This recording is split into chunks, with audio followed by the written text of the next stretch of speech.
Hi everyone, back at it here. It's late evening here in Toronto. I shouldn't say late evening, mid-evening. I guess it's around 8:30, something like that. I wanted to get at this earlier today, but oh my goodness, it was such a gorgeous day out today. I just couldn't tear myself away from the sun. Sitting on my balcony, a little pied-à-terre, enjoying the breeze and everything else that was happening today. Anyway, I want to get at this tonight. I've got some exciting stuff for you tomorrow that I want to, that I may take a few minutes and chat about here later on. But anyway, let's look at this as Loglines Part 2. It's not a serial. This will be the last part of this particular, excuse me, element of screenwriting. Now, as I said to you yesterday, what you want to do with a logline, it's your story sort of summed up in as few words as possible, right?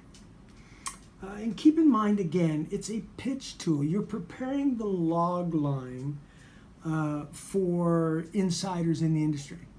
Now, if you're a professional writer, you may be asked to work on a script, you may be asked to work on something, you may be asked to work on an idea or whatnot, where in fact a logline might not be necessary. It might already be there. They might already have the script and you're just actually going about to refine the script, make it work, because maybe parts of it aren't working correctly, and the powers to be have come to you to correct it. Anyways, so there's that, but then there's your ideas, your screenplay, your story that you want to convey, and that's where the logline comes into play. So it's capsulizing, as I say, your story in as few words as possible for people in the industry. Try to sell your screenplay, get it made into a movie, all right? So as I said yesterday, you know, don't be afraid to start it. Just write down a hodgepodge of words. Include everything in the kitchen sink if you have to.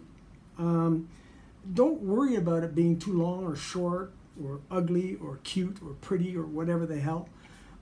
Just write it down and then start reading it again and again and paring it back and using different words and so on, etc. And eventually you're going to cull it down to something that will give you the track to run on for your story. It's what the story is. Can't emphasize that enough. I think those are words that that Blake Snyder uses, actually. So, you know, don't be afraid to just start. You're never wrong. You know, there's no such thing as right or wrong. Christ, the best Hollywood writers, for crying out loud. Some of them have difficult times. Every one of them has a difficult time getting a log going down. And every once in a while, you know, there comes a time when the log line just hits the essence of it, and boom, the story's written in no time, and it becomes a hit. So, but you're starting out, so just start. Pick up a pen and start, and write down something. And then, as I say, pare it down. Now, I'll give you an example of how you pare these things down. I gave you this long log line for Stoker's Furnace yesterday. I won't repeat it here, but you've got it in the text in the yesterday's blog. But for example, I want to show you how you can pare that down. Go back and read that if you can. But then, now, think of this as a pared down version of that, and you'll see what I'm getting at. Same story, but it's just looking at it with different words, a different perspective, trying to get to the essence of it all. And here's what it is now. Still not finished, of course, but here's what it would be possibly now.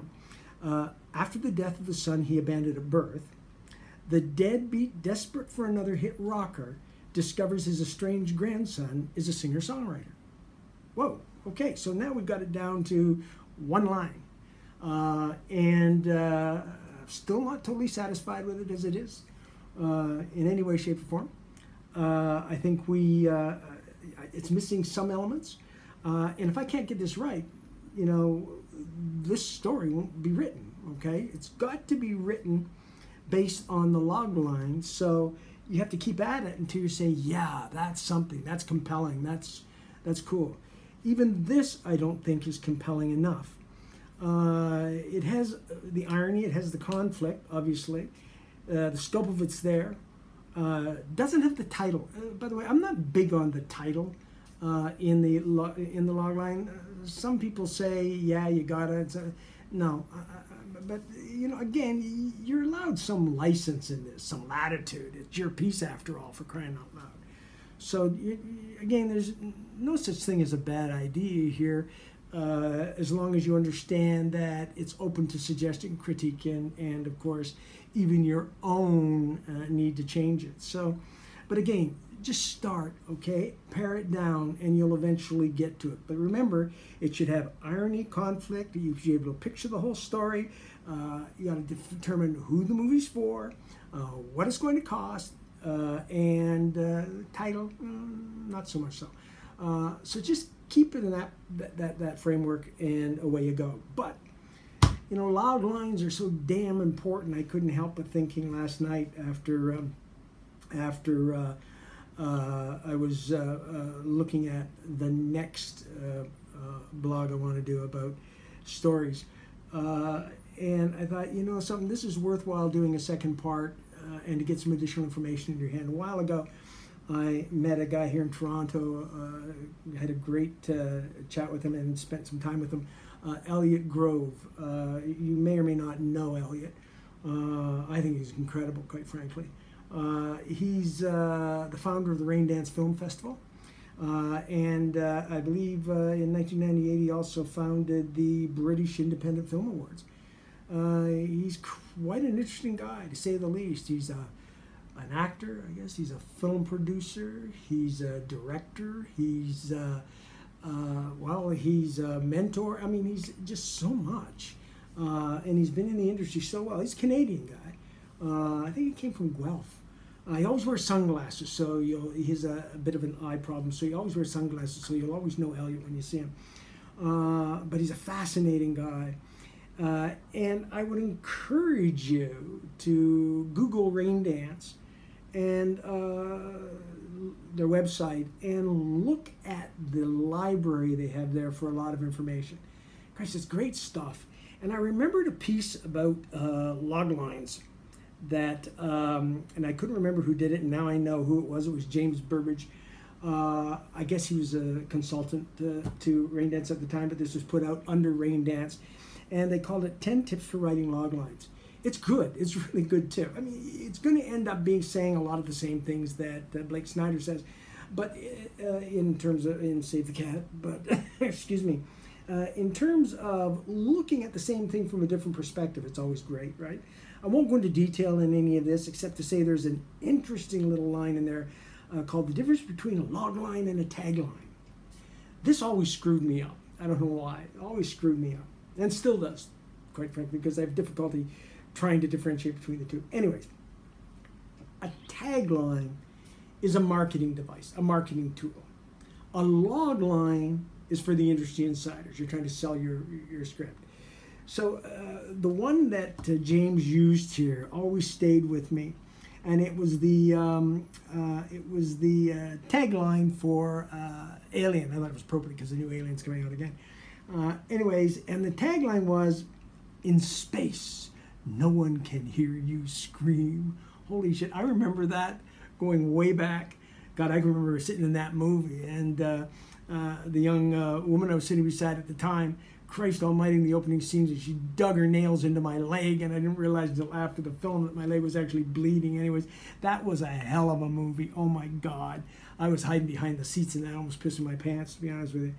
But that's a tagline, right? A tagline. In space, no one can hear you scream.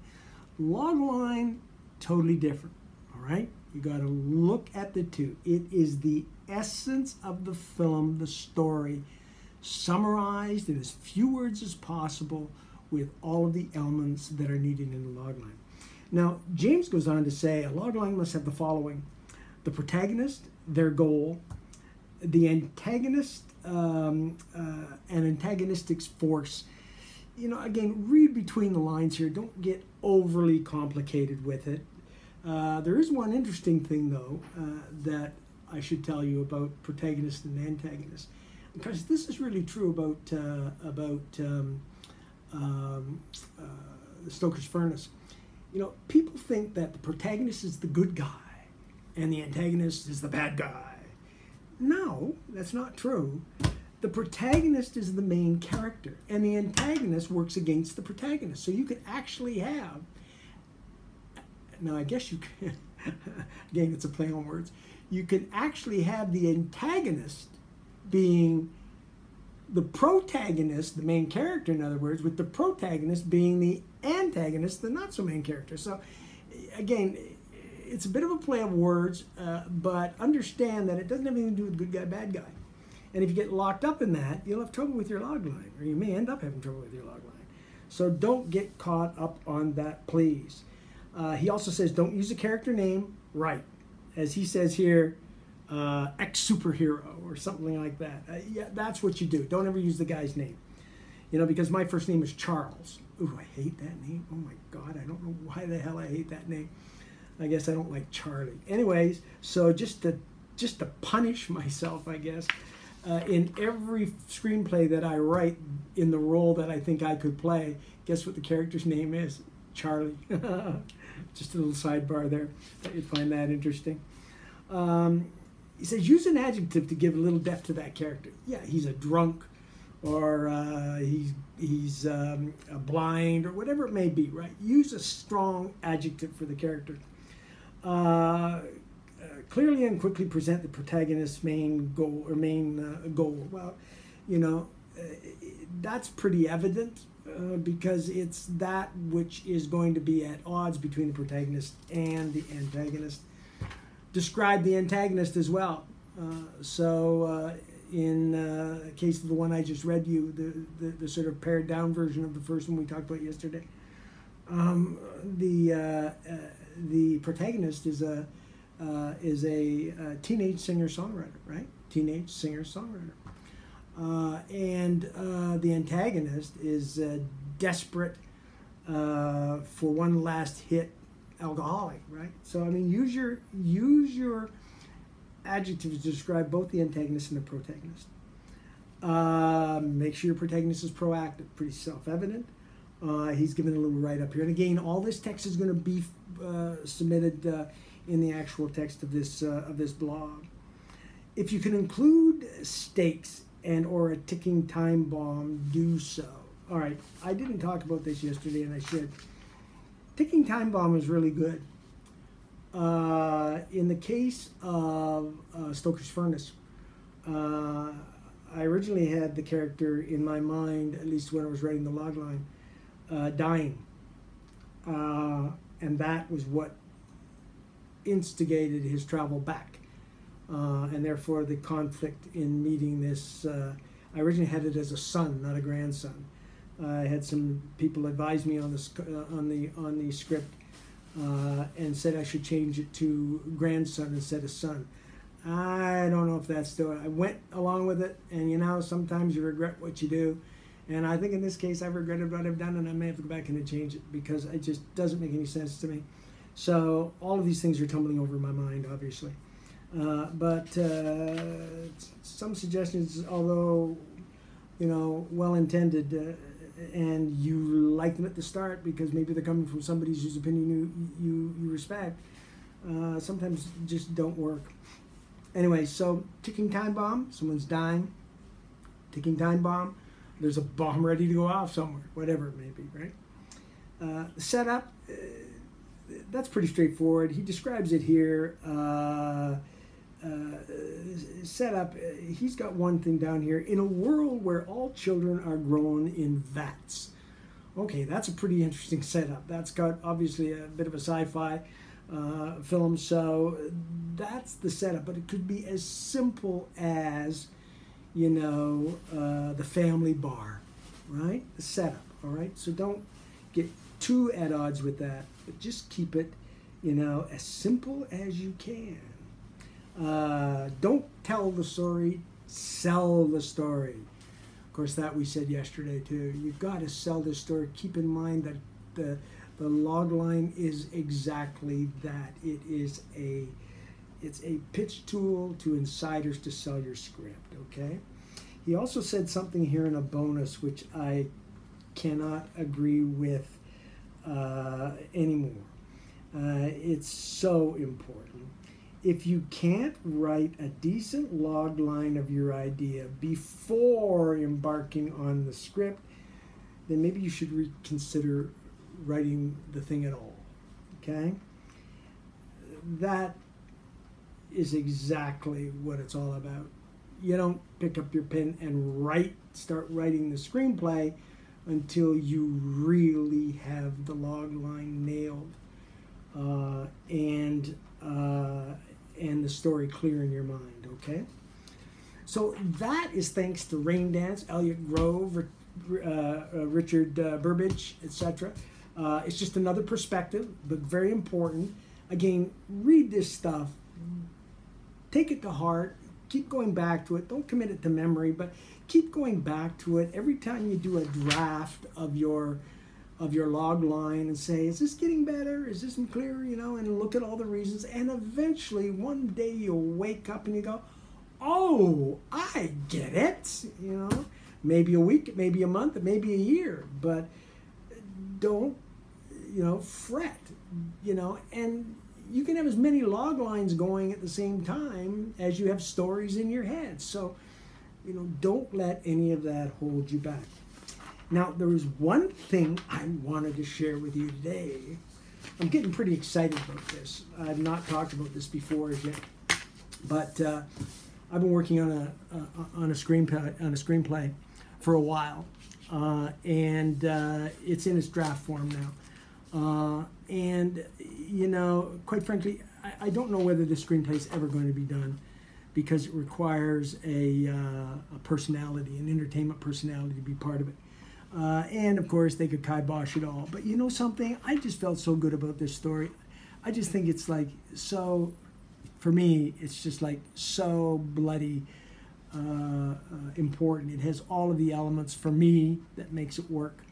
And sometimes you do these things out of a labor of love, right? You don't do them for making money. You do them out of labor of love. And I want to, you know, as I said, I've got a first draft of this, and I want to pitch it because I believe there'll be a chance at doing it. So you're going to hear for the first time right now what that log line is. The title of the film, and we should talk a little bit more about title. But anyway, we'll do that another time. Titles have to be bang on, right?